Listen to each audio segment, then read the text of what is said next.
Guys, just a short video. This is Dave with Tsunami Hydrographic Coatings.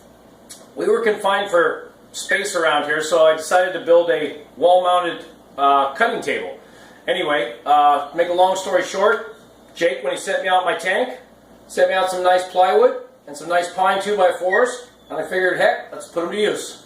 So what we did was we anchored a pulley system up on the top there for lowering and lifting. A couple chains lagged in for each side. That's the main support.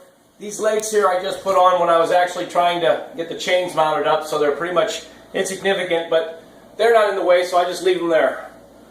So what we would do, come over here and the main catch, this is the safety part of it, that comes off of there, and you know you're safe. Now we just drop it, this little rascal down.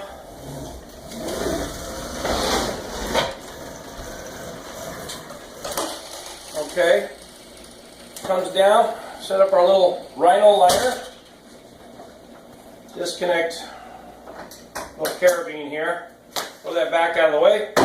We got ourselves a nice little table. Now, pretty strong.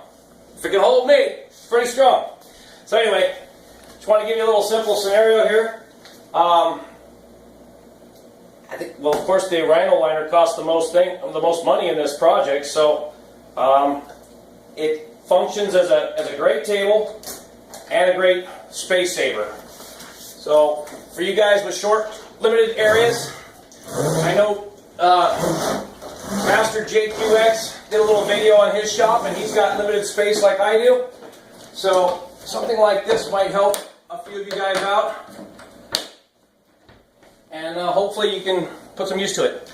Thanks again. This is Dave with Tsunami Hydrographic Coatings. Have a great day.